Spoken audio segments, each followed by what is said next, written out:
Hello दोस्तों, welcome to my YouTube channel trade Veer. आपका मेरे यूट्यूब चैनल पे बहुत बहुत स्वागत है। दोस्तों, आज की इस वीडियो में मैं स्टॉक मार्केट से रिलेटेड आपके लिए बहुत ही इम्पोर्टेंट इन्फॉर्मेशन लेके आया हूँ, जिसमें कि अगर किसी को मिसकंसेप्शन है स्टॉक मार्केट से रिलेटेड, जो लोग स्टॉक मार्केट को अभी बिल्कुल भी नहीं जानते हैं, जिनको इसके बेसिक्स भी नहीं पता है दोस्तों, उनके लिए ये वीडियो बहुत ही ज़्यादा फ़ायदेमंद हो सकती है। उनके बहुत से डाउट्स क्लियर हो सकते हैं और शुरुआत से लेके एंड तक अगर आप इस वीडियो को देखते हैं दोस्तों, तो आपको बहुत ही अच्छी इन्फॉर्मेशन स्टॉक मार्केट से रिलेटेड मिलेगी। जैसे कि क्या आपको इसमें ट्रेड करना चाहिए या आपको इसमें इन्वेस्टमेंट करनी चाहिए।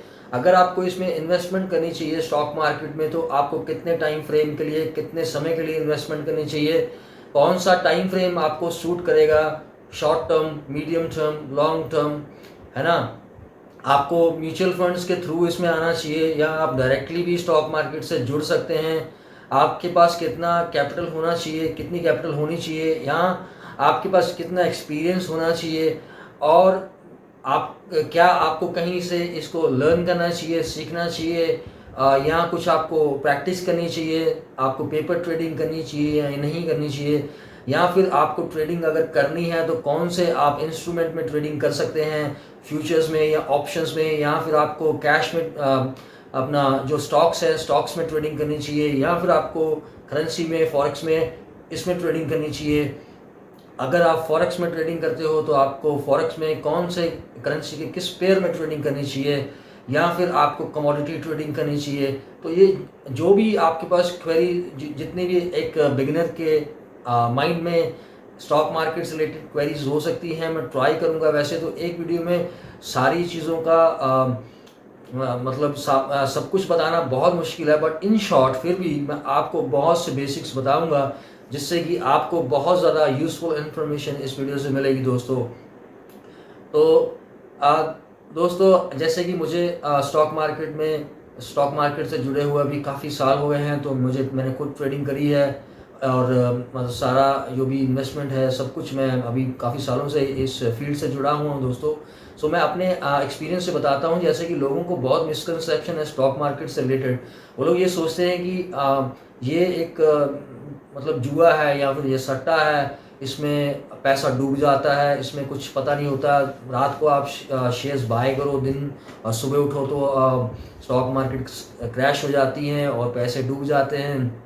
इसमें रेगुलर इनकम कमाना बहुत मुश्किल है, प्रॉफिट कमाना मुश्किल है। कभी कभी प्रॉफिट हो जाता है लेकिन ज़्यादातर लॉसेस होते हैं, और इसमें पैसा आता कम है, जाता ज़्यादा है। ये सारी जो चीज़ें हैं, ये आम लोगों की एक आम पब्लिक की एक धारणा है, कंसेप्शन है स्टॉक मार्केट से रिलेटेड, स्टॉक मार्केट के बारे में। बिकॉज पास में कुछ ऐसी मूवीज़ आई हैं, कुछ ऐसे लाइक टीवी शोज़ या मूवीज़, ऐसे कुछ ऐसे स्कैम्स हुए हैं जिसकी वजह से लोग स्टॉक मार्केट से बहुत ज़्यादा घबराते हैं, डरते हैं, और नए लोग इसमें एंटर नहीं कर पाते हैं। और एक तो वजह ये होती है कि उनको जानकारी नहीं होती है, बिकॉज ये ऐसा फील्ड है जिसमें सालों साल लगते हैं जानकारी हासिल करने के लिए। तो ये एक दिन में नहीं जाना जा सकता है। और हाँ, अगर आप किसी एक्सपीरियंस ट्रेडर या इन्वेस्टर से सुनते हो, उसकी बातें सुनते हो, वो अगर आपके साथ अपना एक्सपीरियंस शेयर करता है, देन आपको बहुत ही नटशल में, शॉर्ट में जानने को मिलता है दोस्तों। तो मैं अगर आपको बताऊं तो मेरे मुताबिक स्टॉक मार्केट बिल्कुल भी जुआ नहीं है, ये एक कोई स्कैम नहीं है, ये कोई जुआ नहीं है, ये कोई भी सट्टा नहीं है, इस तरह की चीज़ें नहीं हैं दोस्तों। ये बिल्कुल एक बिजनेस है, प्रॉपर एक बिजनेस है। अगर आप इसको, लेकिन हाँ ये ज़रूर है कि इसको समझना हर किसी के बस की बात नहीं है। मतलब समय लगता है और बहुत नॉलेज चाहिए, बहुत एक्सपीरियंस चाहिए आपको, बहुत इन डेप्थ आपको नॉलेज चाहिए। देन आपको समझ में आता है कि इससे आप रेगुलर इनकम या इससे आप पैसे कैसे कमा सकते हैं। और इसमें जो रिस्क है, वो डेफिनेटली रिस्क तो है स्टॉक मार्केट में, बहुत मतलब रिस्क तो इसमें इन्वॉल्व है, लेकिन आप उस रिस्क को कैसे मैनेज कर सकते हैं, कैसे आप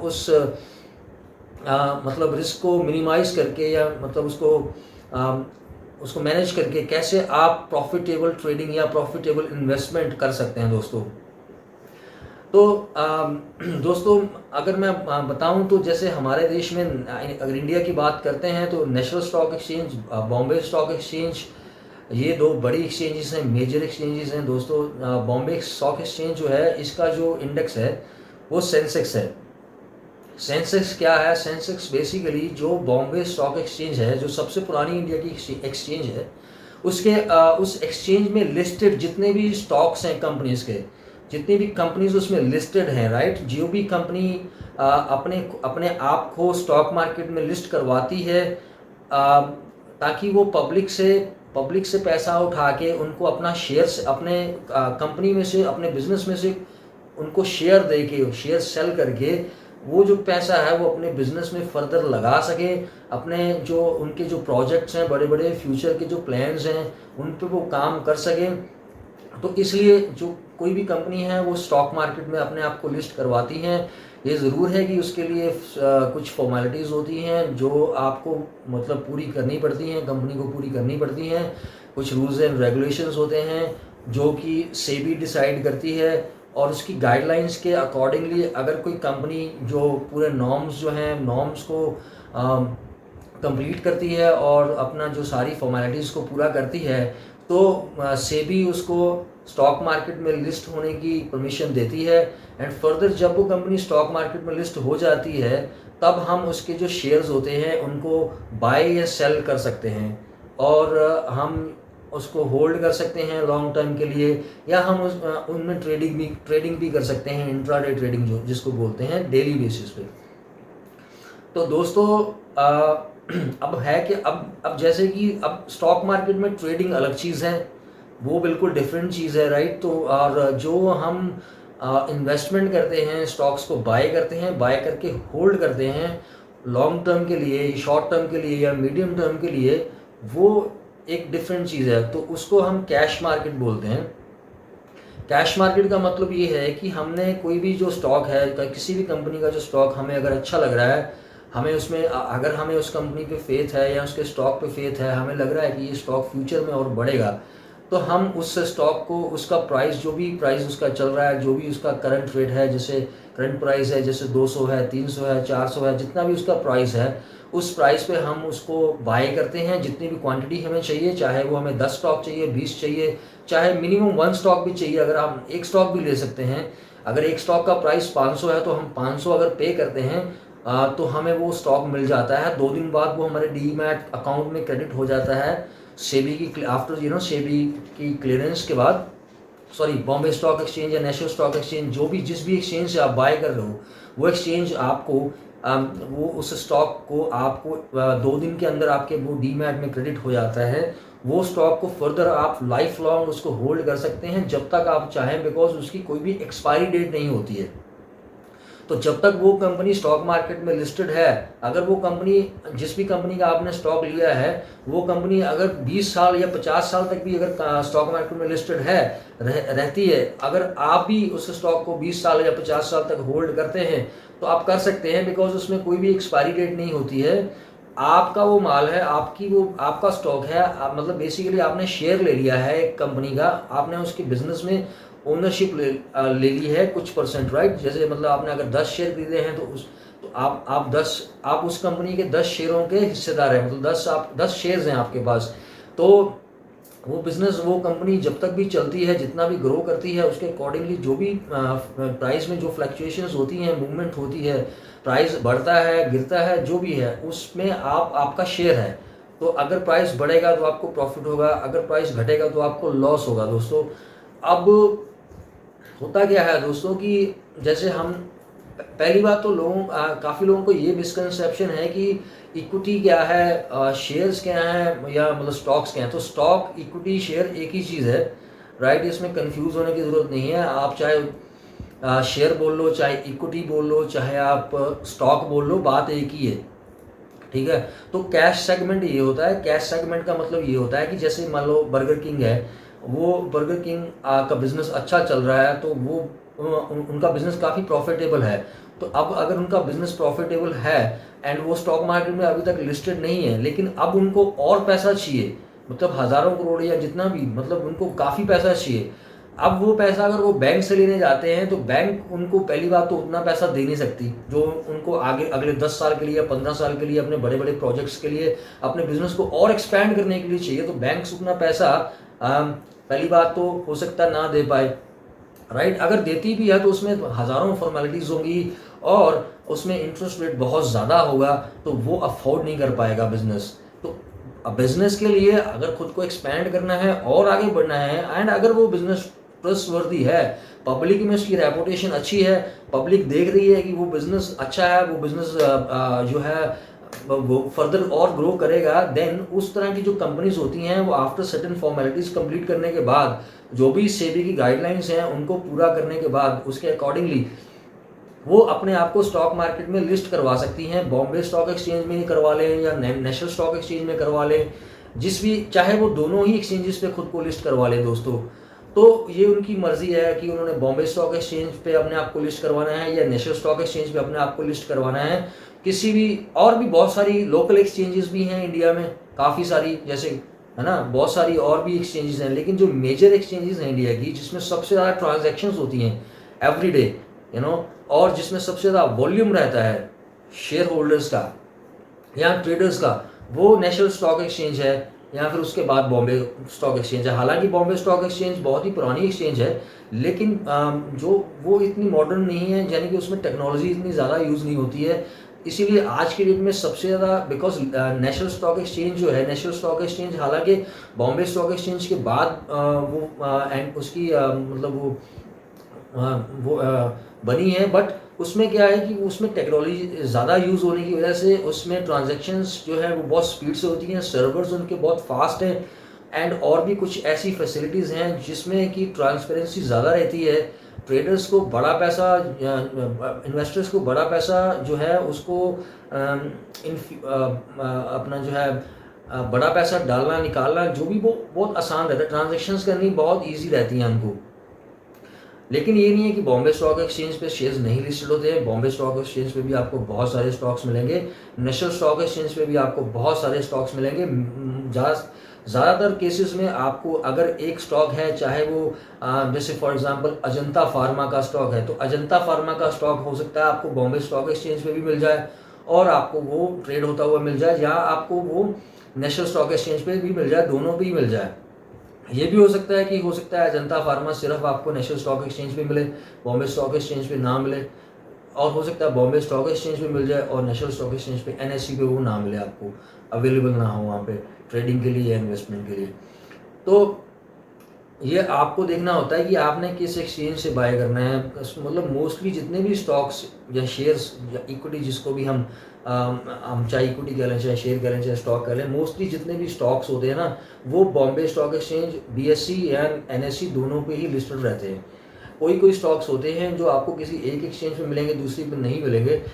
अगर आप मेरा एक्सपीरियंस मुझसे पूछेंगे, अगर मेरी पर्सनल राय जानना चाहते हैं, तो इसमें मेरी पर्सनल जो राय है वो ये है कि आप कोशिश करिए कि जितने, अगर आपको कोई स्टॉक होल्ड करना है, किसी स्टॉक में अगर आपको इन्वेस्टमेंट करनी है शॉर्ट टर्म, मीडियम टर्म या लॉन्ग टर्म के लिए, तो कोशिश करिए आप उसको नेशनल स्टॉक एक्सचेंज से लीजिए, एनएससी से। बिकॉज उसमें क्या होता है कि उसमें वॉल्यूम ज़्यादा रहता है, मतलब उसमें एक्टिव ट्रेडर्स या एक्टिव इन्वेस्टर्स ज़्यादा रहते हैं। तो उसमें क्या होता है कि लिक्विडिटी ज़्यादा होने की वजह से, वॉल्यूम ज़्यादा होने की वजह से क्या होता है कि आपको उसको सेल करने में फर्दर परेशानी नहीं आएगी, यानी दिक्कत नहीं आएगी, फास्ट सेल हो जाएगा आपका, है ना। अगर वॉल्यूम इन कंपैरिजन इफ अगर हम कंपेयर करते हैं एनएससी से, अगर बीएससी पे वॉल्यूम कम है ना किसी स्टॉक में, देन हम उसको बाय जब करेंगे बाद में, पहली बात तो हमें बाय के लिए भी उसमें थोड़ा सा लाइक बायर्स, बिकॉज सेलर्स भी उसमें कम होंगे, है ना। तो हमें बाय करने के लिए भी हो सकता है कुछ परेशानी आए, देन हमें फर्दर सेल करने में भी कुछ दिक्कत आए, राइट। ये नहीं मैं कहता हूँ बीएससी मैं कोई मतलब कंपैरिजन नहीं कर रहा हूँ, मैं आपको जनरली बता रहा हूँ कि ये जनरली होता है। तो ये तो हुई एक्सचेंजेस की बात दोस्तों। तो एनएससी और बीएससी, अभी ये तो कॉन्सेप्ट आपको मैंने क्लियर कर दिया है। एनएससी और बीएससी दोनों ही एक्सचेंजेस हैं, दोनों में जैसे एनएससी है उसमें मेरे ख्याल से 5000 से ज़्यादा कंपनीज लिस्टेड होंगी, राइट, है ना। तो अब वो जितनी भी कंपनीज हैं, वो जो एनएससी नेशनल स्टॉक एक्सचेंज पे जितनी भी कंपनीज लिस्टेड हैं, उनके स्टॉक्स लिस्टेड हैं, राइट, तो उनकी जो ओवरऑल परफॉर्मेंस होती है, यानी कि वो सारी कंपनी, मान लो अब 5,000 कंपनीज हैं, राइट, फॉर एन एग्जाम्पल। अब वो जो 5,000 कंपनीज हैं सबका वेटेज अलग अलग होगा ना, सबकी कैपिटल अलग अलग हो, मार्केट कैपिटलाइजेशन उनकी अलग अलग होगी, राइट, मार्केट कैप उनका अलग अलग होगा। अब कुछ कंपनी स्मॉल कैप की होंगी, कुछ मीडियम कैप की होंगी, कुछ लार्ज कैप की होंगी। स्मॉल मीडियम लार्ज क्या होता है? कैप मतलब कैपिटल साइज। लार्ज कैप का मतलब होता है लार्ज कैपिटल साइज की कंपनीज, जैसे कि रिलायंस इंडस्ट्रीज लिमिटेड हो गई, जैसे कि कोटक महिंद्रा बैंक हो गई, जैसे कि HDFC बैंक हो गई, जैसे कि इन्फोसिस हो गई, TCS हो गई, जैसे कि एशियन पेंट्स हो गई, जैसे कि ब्रिटानिया हो गई है ना। ये सारी लार्ज कैप कंपनीज हैं। इनकी जो मार्केट कैपिटलाइजेशन है ये बहुत ज़्यादा है, बिलियंस में होती है, राइट। दैट्स वाई इनका जो मार्केट शेयर इतना ज़्यादा होने की वजह से इनको लार्ज कैप बोला जाता है, या फिर इनको हैवी वेट बोला जाता है मार्केट की भाषा में, हैवी वेट। तो ये हैवी वेट कंपनीज होती हैं, हैवी वेट स्टॉक्स होती हैं। इसके बाद मीडियम कैप की कंपनीज होती हैं जिनका मार्केट कैपिटल जिनका वो मीडियम रहता है ना। तो वो मिलियंस में हो सकता है या बिलियंस तक वो हो सकता है, कुछ बिलियंस तक, राइट। तो वो मीडियम कैप कंपनीज होती हैं, राइट। तो जैसे बाटा हो गई है ना, जैसे वर्लपूल हो गई, जैसे वोल्टास हो गई। तो ये मिड कैप बोलते हैं, वैसे मीडियम कैप मिड कैप बोलते हैं। तो ऐसे ही स्मॉल कैप होती हैं जो छोटी कंपनीज होती हैं जिनकी कैपिटल बहुत कम होती है, जैसे कि मतलब 30 करोड़, 40 करोड़, 50 करोड़, है ना, 60 करोड़, 80 करोड़, 100 करोड़, 120 करोड़, 200 करोड़ तक की जो जिनकी मार्केट कैप मतलब कम होती है, राइट, मार्केट कैपिटलाइजेशन कम होती है, तो वो स्मॉल कैप कंपनीज होती हैं, है ना। तो इसमें क्या होता है कि जितनी भी लार्ज कैप कंपनीज होती है ना, मोस्टली उसमें क्या होता है, वॉल्यूम ज़्यादा रहता है, एक्टिव ज़्यादा रहते हैं लोग उसमें, बाय सेल ज़्यादा होता है उसमें, ट्रेडर्स, इन्वेस्टर्स सब लोग उसमें ज़्यादा बाय सेल करते हैं। तो उनमें एवरेज वॉल्यूम जो होता है वो किसी भी एक्सचेंज पे वो ज़्यादा होता है, मिड कैप में थोड़ा कम होता है, ऐसी लार्ज कैप में थोड़ा और कम होता है। तो इस तरह से होता है। तो अब कुछ लोग जो होते हैं उनको स्मॉल कैप स्टॉक्स अच्छे लगते हैं, छोटी कैपिटल के जो स्टॉक्स होते हैं उनको लगता है इनमें अपॉर्चुनिटी ज़्यादा होती है, बिकॉज वो छोटी कैपिटल के स्टॉक होते हैं और छोटी कंपनीज होती हैं, लेकिन उनका जो फ्यूचर में ग्रोथ हो सकता है वो बहुत बड़ा हो सकता है, वो कल को जाके लार्ज कैप बन सकती हैं, बड़ी कंपनीज बन सकती हैं। दैट्स वाई कुछ लोगों को ये लालच होता है या ये इंटरेस्ट होता है कि हम छोटी कंपनीज के स्टॉक्स ले रहे हैं, वो उनका प्राइस भी कम होता है, वो कल को बढ़ जाएगा और वो कंपनी जैसे जैसे ग्रो करेंगी हमारे शेयर्स ग्रो करेंगे, हम भी पैसा कमाएंगे। होता है, ऐसा भी होता है। तो इसमें मेरा कोई व्यू नहीं है, मैं आपको ये इस पर कोई राय नहीं देना चाहता हूँ कि आप लार्ज कैप लीजिए, मिड कैप लीजिए या स्टॉक, या फिर आप स्मॉल कैप स्टॉक्स में इन्वेस्ट करिए, ये आपकी मर्जी है। आपको जैसे भी ये तो आगे फर्दर जितनी भी और मैं वीडियोस बनाऊंगा उसमें धीरे धीरे कोशिश करूंगा इन सब चीज़ों के ऊपर भी और जानकारी आपको देने की, है ना, कि कौन से लार्ज कैप अच्छे हैं या मिड कैप अच्छे हैं या स्मॉल कैप स्टॉक्स अच्छे होते हैं, किस में ज़्यादा सेफ रहता है काम करना, किस में ग्रोथ ज़्यादा मिलती है, किस में प्रॉफिट ज़्यादा मिलता है ना। और इन सबको ट्रेड करने के तरीके अलग हो सकते हैं, कुछ लाइक स्ट्रैटेजीज अलग हो सकती हैं, और इनका सबका फंडामेंटल्स अलग अलग हो सकते हैं दोस्तों। फंडामेंटल्स और टेक्निकल्स की अगर मैं बात करूं दोस्तों, तो मार्केट के अंदर, स्टॉक मार्केट के अंदर टेक्निकल स्टडीज़, फंडामेंटल स्टडीज़, ये दोनों अलग अलग चीज़ें हैं, राइट। बेसिकली होती इसीलिए हैं, ये स्टडीज़ बनी इसीलिए है कि हम किसी भी स्टॉक के अंदर जो मूवमेंट हो रही है प्राइस कल को फ्यूचर में बढ़ने वाला है या गिरने वाला है, कम होने वाला है, वो हम जान पाएँ। तो कुछ लोग जो होते हैं, कुछ जो ट्रेडर्स होते हैं या इन्वेस्टर्स होते हैं, वो, है ना, वो टेक्निकल्स को ज़्यादा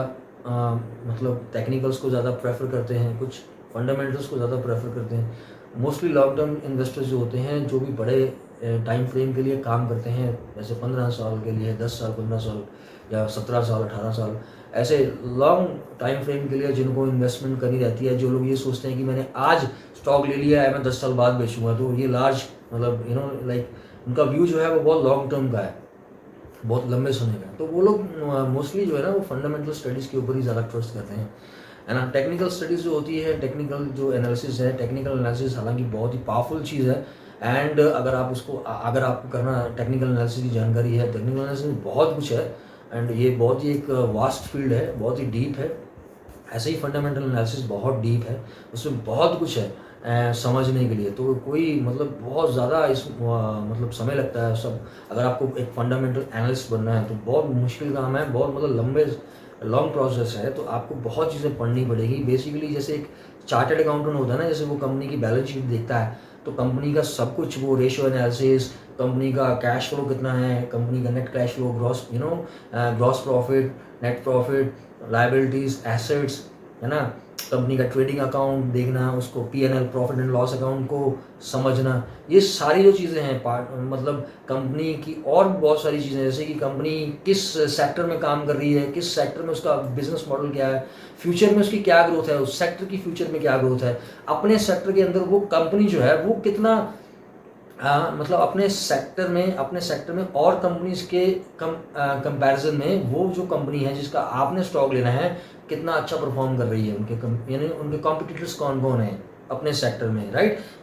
वो जिस सेक्टर में काम कर रही है उस सेक्टर को आगे जाके गवर्नमेंट की पॉलिसीज से, गवर्नमेंट की लाइक कुछ भी पॉलिसीज या ग्लोबल कुछ जो सिनेरियोज होते हैं, जैसे मानसून है ना, मानसून चेंज है, मानसून में कुछ चेंज आता है, मानसून अच्छा रहता है, ख़राब रहता है, या कच्चे तेल के रेट, क्रूड ऑयल के बढ़ते हैं, कम होते हैं। जैसे एशियन पेंट्स ही है, तो एशियन पेंट्स एक बहुत ही बड़ी कंपनी, लार्ज कैप कंपनी है ना, बर्जर पेंट्स, एशियन पेंट्स ही है। जैसे फॉर एग्जांपल अब उसका अगर फंडामेंटल अगर आप देखना है तो फंडामेंटल में ये सारी चीज़ें आती हैं कि अब कच्चे तेल के रेट बढ़ेंगे तो ऑब्वियसली उसके ऊपर इम्पैक्ट होगा ना, बिकॉज जो पेंट है उसमें ऑयल यूज़ होता है कच्चा तेल की, मतलब वो उससे कनेक्शन है उसका, है ना।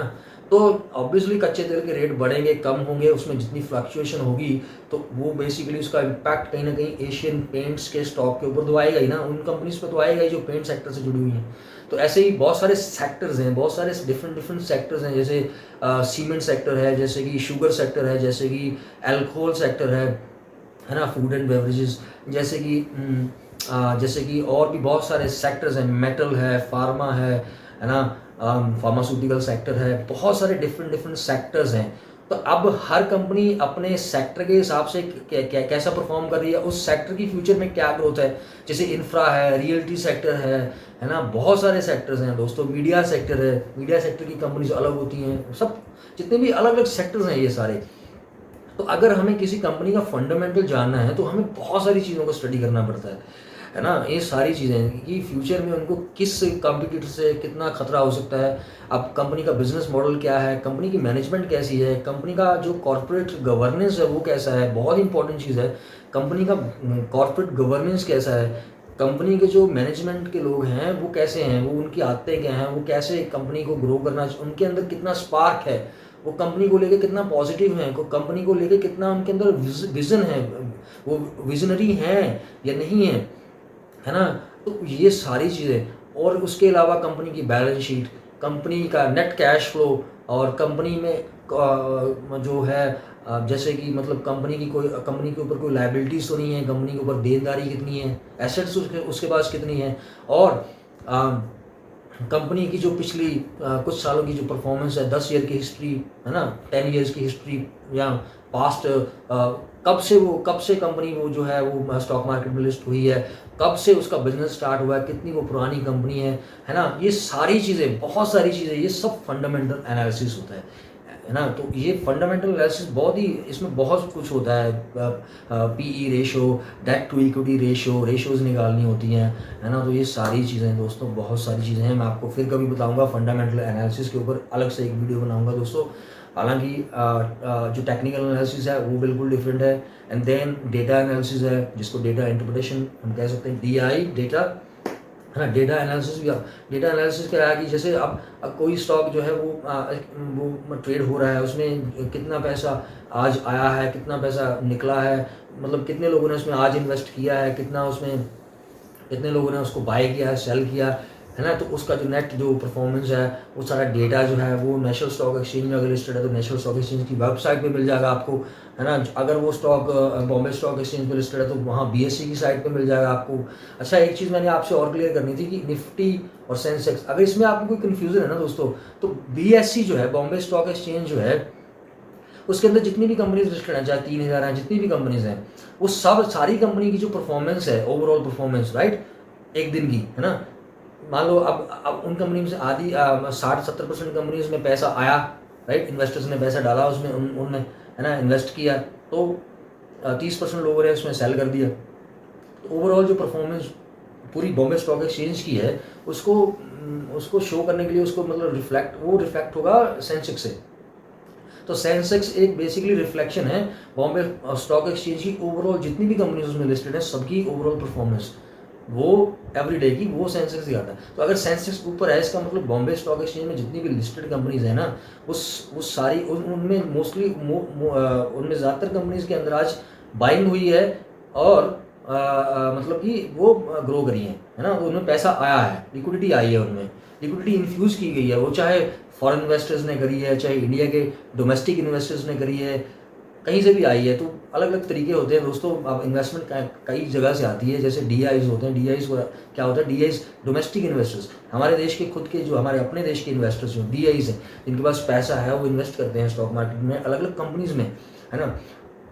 तो जब वो करते हैं तो अब अगर उस कैश फ्लो से उनके अगर कैश फ्लो से उनके अगर कैश इन्फ्यूज़ करने से, लिक्विडिटी इन्फ्यूज़ करने से अगर मार्केट सेंसेक्स बढ़ा है, तो इसका मतलब DIs जो है, हमारे देश के जो डोमेस्टिक इन्वेस्टर्स हैं, उनका इंटरेस्ट हमारे देश की कंपनीज के स्टॉक्स में बहुत ज़्यादा है, एंड वो बाय कर रहे हैं, फ्यूचर में कुछ ग्रोथ देख रहे हैं स्टॉक्स में, वो खरीद रहे हैं, एंड देन सेंसेक्स जो है वो ओवरऑल ऊपर जा रहा है ना। सेंसेक्स अगर नीचे आ रहा है, गिर रहा है, देन इसका मतलब है कि बॉम्बे स्टॉक एक्सचेंज में BSE में लिस्टेड जितनी भी कंपनीज हैं, उनमें मेजरली जो कंपनीज हैं, है ना, ऑन एन एवरेज वो उनमें से पैसा निकाला जा रहा है, राइट। तो है ना, इन्वेस्टर्स सेल कर रहे हैं अपना, जितना भी अपने स्टॉक्स को सेल कर रहे हैं, देन वो नीचे जा रहा है सेंसेक्स। तो सेंसेक्स एक रिफ्लेक्शन है, सेंसेक्स आप इसको कैसे, इंडेक्स है, राइट। इंडेक्स इसका सही टर्म है, इंडाइसिस भी बोलते हैं कई लोग, इंडेक्स इसका सही टर्म है। इंडेक्स होता है ना किसी भी चीज़ का, इंडेक्स, तो सेंसेक्स BSE का इंडेक्स है।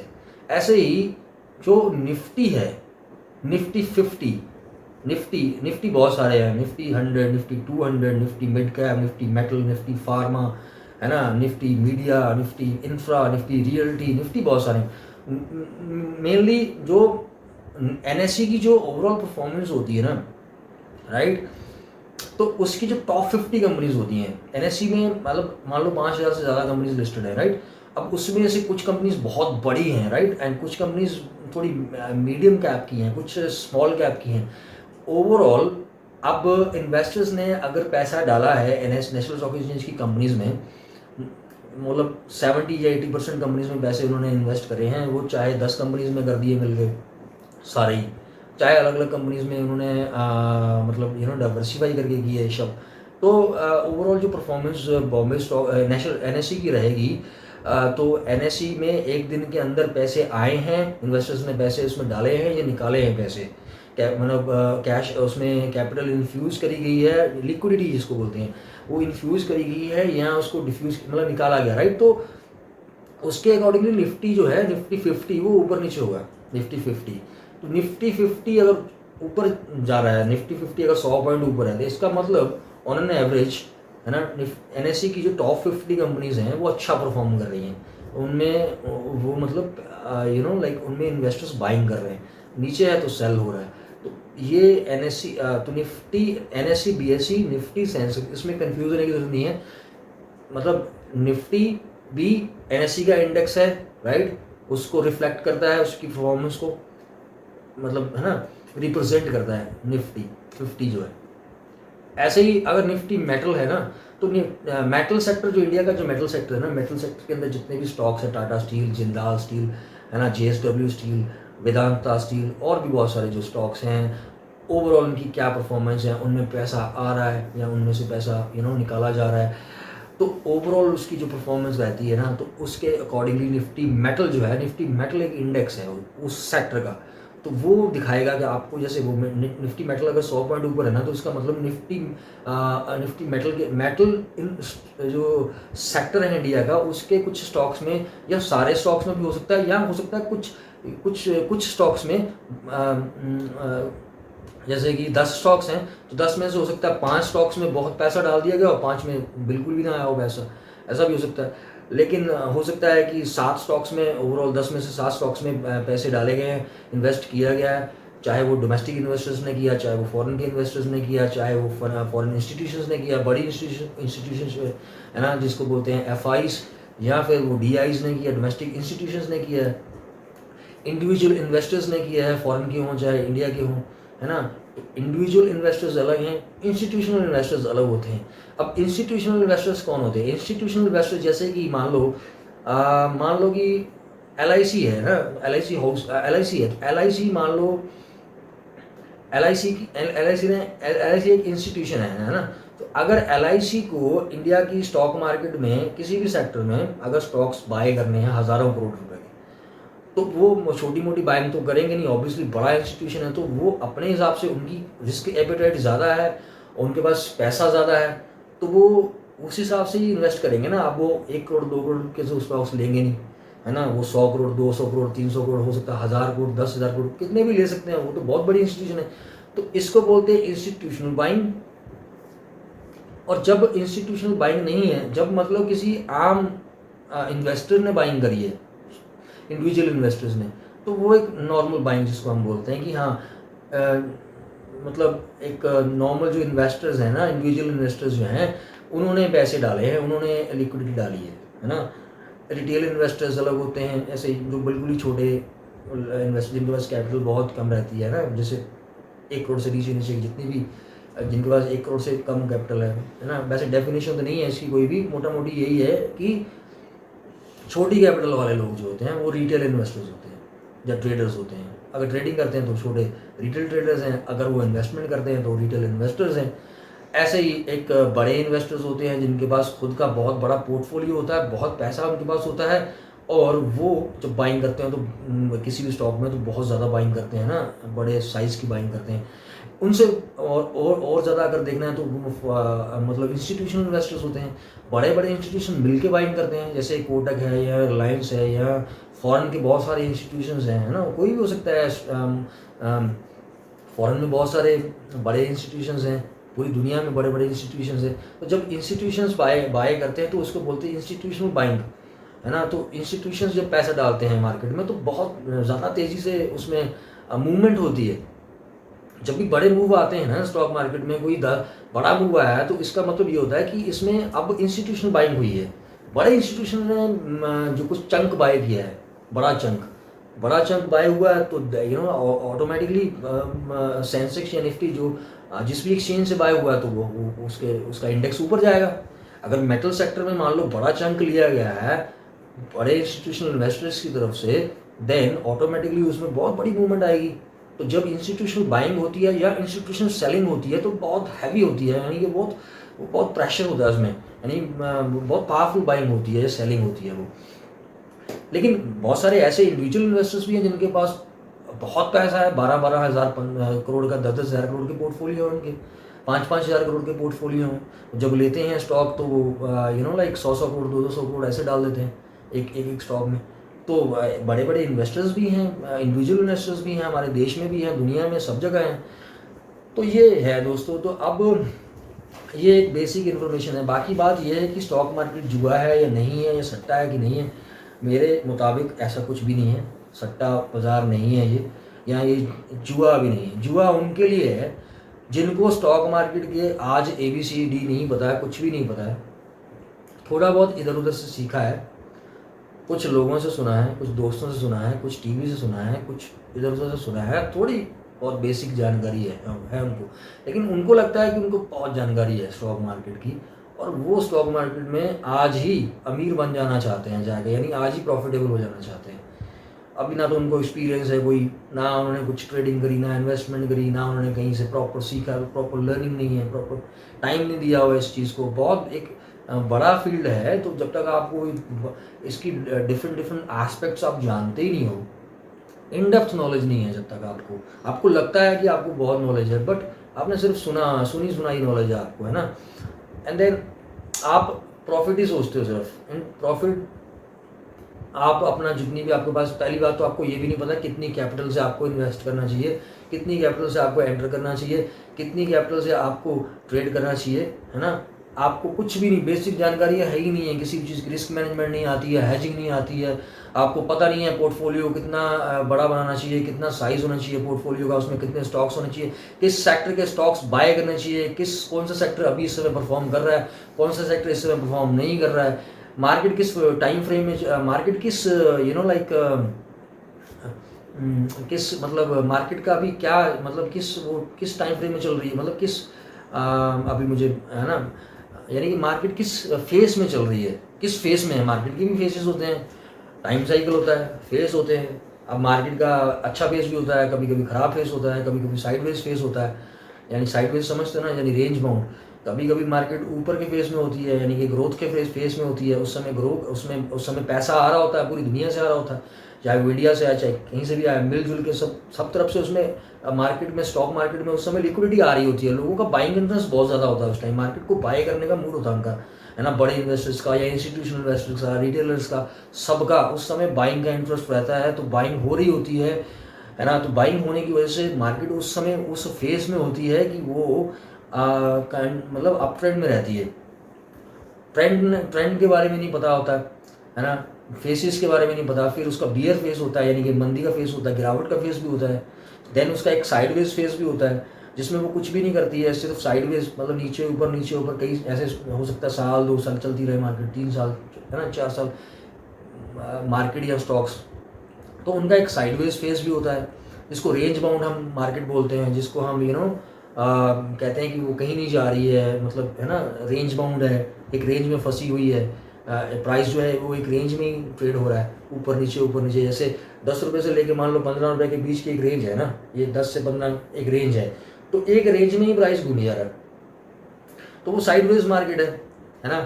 तो अब एक ट्रेंडिंग मार्केट होती है, up trend, down trend, trend में भी अलग अलग तरह के ट्रेंड्स होते हैं, है ना, ट्रेंड हो सकता है 40 डिग्री ट्रेंड हो, है ना, 50 डिग्रीज का हो, 60 डिग्री का हो, ट्रेंड कितना पावरफुल है, ट्रेंड भी अलग अलग तरीके के होते हैं, कितनी स्पीड से बाइंग हो रही है, कितना मोमेंटम है, कितनी स्पीड से बाइंग हो रही है मार्केट में या सेलिंग हो रही है, उसके अकॉर्डिंगली ट्रेंड बनता है ना दोस्तों। जनरली क्या होता है, सेलिंग फास्ट होती है, बहुत तेज़ी से की जाती है, सेल जब भी सेल होता है ना बाजार में, जब पैसा निकलता है ना तो वो बहुत तेज़ निकलता है, और जब पैसा एंटर करता है ना, बड़ा पैसा छोटा पैसा कोई भी पैसा जब एंटर करता है ना, छोटा पैसा तो बहुत तेज़ एंटर करता है, बड़ा पैसा बहुत आराम आराम से एंटर करता है।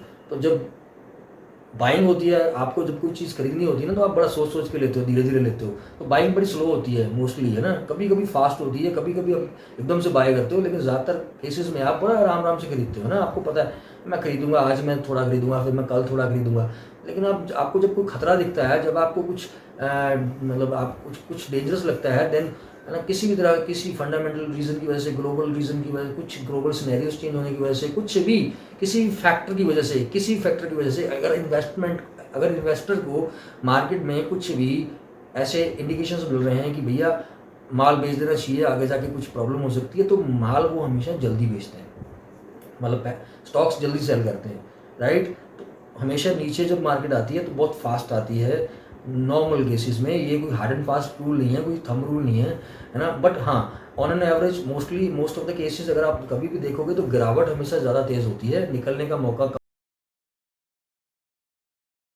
कम मिलता है लोगों को, बिकॉज सेलिंग, जंगल में जब आग लगती है ना तो सब भागते हैं एकदम से, वो फैलती बहुत तेज़ है ना। बनाने में किसी चीज़ को बिल्ड करने में टाइम लगता है हमेशा, जब बिल्डिंग बनाते हैं ना हम तो धीरे धीरे बनती है वो, है ना। तो वही एक सिंपल वो एक कॉन्सेप्ट है, राइट। तो इसीलिए दोस्तों आपको जब ये सारी चीज़ें पता ही नहीं है, आपको कुछ आपने दोस्तों से सुना हुआ है स्टॉक्स, भैया ये ले लो, ये चल रहा है, वो चल रहा है, ये बहुत अच्छा चल रहा है, फिर आप न्यूज़ देखते हो, उसमें भी आपको बड़े बड़े आप अलग अलग एनालिस्ट लोग मिलते हैं, उससे सुनते हो, आप किसी और से सुनते हो, किसी दोस्त से पूछते हो, वो कह रहा भैया ये वाला स्टॉक ले लो, वो कह रहा वो वाला ले लो, इसको बेच दो, तो आपको लगता है भैया आप तो मार्केट में, आपको तो बहुत जानकारी हो गई है, तो आप मार्केट में एंटर कर जाते हो और कैपिटल साइज आप बड़ा ले जाते हो, है ना, पैसे ज़्यादा लगा देते हो कॉन्फिडेंस में, चल कोई बात नहीं, किस्मत कोई बात नहीं, किस्मत आजमाने में क्या जाता है, देख लेते हैं, ट्राई कर लेते हैं। मार्केट में किस्मत नाम की कोई चीज़ है नहीं है, अगर आपको जानकारी है, अगर आप टेक्निकली फंडामेंटली और आपको पता है ना मार्केट की, अगर आपको नॉलेज है, तभी मार्केट आपकी कोई हेल्प करेगी, मतलब कहने का मतलब आप कुछ उसमें कमा पाओगे। अदरवाइज़ अगर आप सिर्फ किस्मत के भरोसे स्टॉक मार्केट में आओगे ना दोस्तों, तो किस्मत यहाँ काम नहीं करेगी आपकी, लक काम नहीं करेगा आपका। आपका सिर्फ और सिर्फ एनालिसिस, नॉलेज, जितनी नॉलेज है आपको, लर्निंग, वही काम करेगी, है ना। तो ये सारी चीज़ें हैं दोस्तों। तो और भी इस तरह की बहुत सारी अभी जानकारी मैं आपको अगली अपनी वीडियोस में देता रहूँगा। तो दोस्तों, स्टॉक मार्केट जुआ नहीं है, राइट। ये एक बिल्कुल एक बहुत ही मैच्योर बिजनेस है, बहुत सीरियस बिजनेस है, जिसको आपको बहुत सीरियसली सीखना और समझना चाहिए दोस्तों। बिजनेस के तरीके से इसको लेना चाहिए। मैं भी मैं भी एक लर्नर हूँ, मैं भी लर्न करता हूँ और मैं बहुत सालों से लर्न कर भी रहा हूँ। मैं आपके साथ वो एक्सपीरियंस शेयर कर रहा हूँ जो मैंने अभी तक गेन किया है, जो मेरे पास है, जिससे आपको बहुत फ़ायदा हो सकता है। बिकॉज मुझे तो अभी बहुत टाइम हो गया है ना, तो मैंने बहुत कुछ एक्सपीरियंस किया है। तो मैं अपने एक्सपीरियंस के बेसिस पे बोल रहा हूँ आपको कि स्टॉक मार्केट में जितना ज़्यादा आप नॉलेजेबल हो ना, और नॉलेज आप कहाँ से ले रहे हो, यहाँ पे नॉलेज भी बहुत तरीके की है दोस्तों। काम की नॉलेज कम है और नॉलेज बहुत सारी है। तो दुनिया भर की नॉलेज है, लेकिन काम की नॉलेज कौन सी है वो आपको चाहिए। अगर आपके पास काम की नॉलेज है और आपका खुद का जो बिहेवियर है, बहुत सारी चीज़ें हैं, बहुत से फैक्टर्स हैं, वो सब मिल के डिसाइड करते हैं आप स्टॉक मार्केट में सक्सेसफुल होते हो या आप इसमें फेल होते हो। बाकी लॉसेस की बात है, लॉसेस सबको होते हैं, part of the business, right. Losses छोटे लेने चाहिए, प्रॉफिट हमेशा बड़े करने चाहिए। मोस्टली हम लोग क्या करते हैं, प्रॉफिट में जल्दी बाहर हो जाते हैं और लॉसेस में निकलते नहीं हैं, तो लॉस बड़ा हो जाता है हमारा।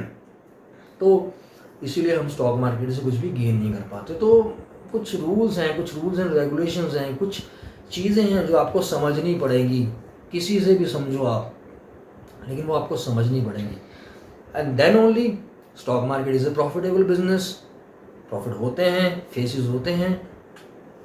धीरे धीरे जैसे जैसे आपकी लर्निंग बढ़ती है, जैसे जैसे आपकी लर्निंग एबिलिटी बढ़ती है ना, नॉलेज बढ़ती है आपकी, आप उस तरीके से आपके लॉसेस कम होते हैं और प्रॉफिटेबल आप होना शुरू हो जाते हो। एंड देन अगर आप बहुत अच्छे, अगर आपके पास अच्छी खासी नॉलेज है और बहुत एक्सपीरियंस हो आप, तो आप इस मार्केट से पैसा बहुत बना सकते हो। और बहुत लोग बना रहे हैं जिनके पास उस लेवल का एक्सपीरियंस है, नॉलेज है, राइट, डिसिप्लिन है, पेशेंस है, और मार्केट को जो सीरियस बिजनेस की तरह समझते हैं, लेते हैं। इसमें जो लोग ये एक्सपेक्ट नहीं करते कि रातों रात हम अमीर हो जाएंगे।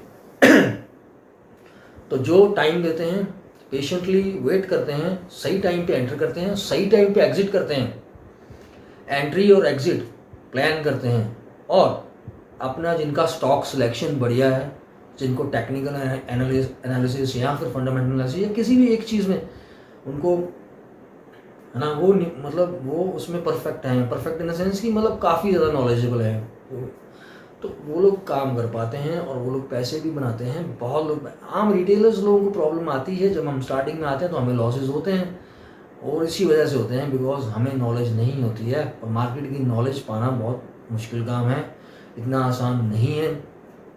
लगता है कि बहुत सिंपल सा काम है, स्क्रीन के आगे बैठ जाओ, है ना, और डीमैट अकाउंट खोल लो, डीमैट अकाउंट खोल के अपना ट्रेडिंग अकाउंट खुलवा के पैसे डालो उसमें, है ना, पैसे ट्रांसफ़र करो जितने भी हैं, 1 लाख 2 लाख जो भी, एंड स्टॉक्स बाय कर लो, सेल कर दो, ये बटन दबा दो, वो बटन दबा दो, न्यूज़ से सुन लो, इससे सुन लो, मतलब, है ना, अपना एक व्यू बना लो।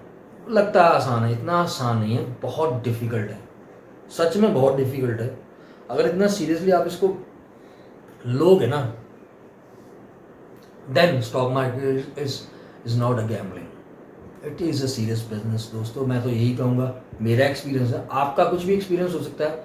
आप क्या सोचते हो, आपका क्या व्यू है, वो मैं नहीं जानता हूँ। आप मार्केट के बारे में क्या सोचते हो, कौन सी आपने मूवीज़ देखी हैं, उसमें से क्या सीखा है आपने स्टॉक मार्केट के बारे में, किससे क्या सुना है, आपने अपने आसपास कैसे लोगों को देखा है, स्टॉक मार्केट में सक्सेसफुल लोगों को देखा है या फेल लोगों को देखा है, जो लोग लॉस करके बैठे हुए हैं, किन से आपकी बात हुई है, तो उस सब के बेस के ऊपर ही आपका मार्केट के लिए एक व्यू होगा ना। मैं अपना व्यू बता रहा हूँ अपने एक्सपीरियंस के हिसाब से दोस्तों। डिफ़िकल्ट है, मुश्किल है, वक्त लगता है, लेकिन हो जाता है, हो सकता है, इम्पॉसिबल नहीं है, पॉसिबल है स्टॉक मार्केट से पैसा बनाना, प्रॉफिट्स कमाने।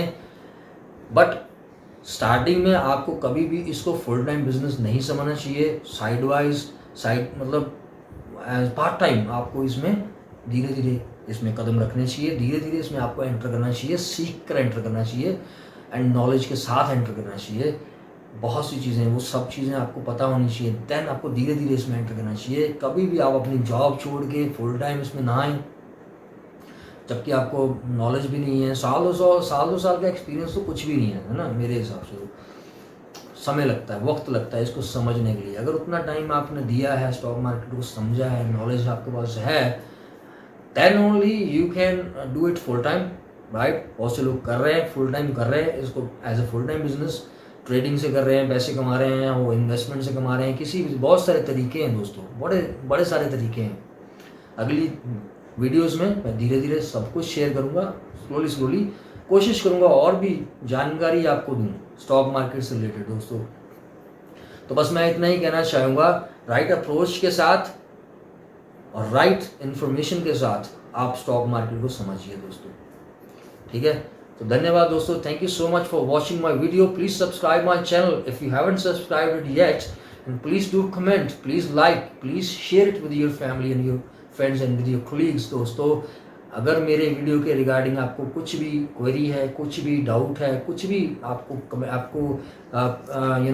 कुछ पूछना है, कुछ भी कमेंट्स हैं आपके, तो प्लीज़ शेयर कीजिए, है ना, कमेंट कीजिए। एंड आप मुझे ईमेल भी भेज सकते हैं दोस्तों, और आप मुझे सोशल मीडिया के ऊपर फॉलो भी कर सकते हो। ट्विटर के ऊपर मेरा अकाउंट है ट्रेडवीर चेतन। अगर आप ट्रेडवीर टाइप करेंगे TRADEVER ट्रेडवीर, तो आप मुझे ट्विटर के ऊपर भी फॉलो कर सकते हैं। वहाँ मैं रेगुलर पोस्ट, मतलब ओकेजनली कभी कभी पोस्ट अपने व्यूज़ शेयर करता रहता हूँ स्टॉक मार्केट से रिलेटेड।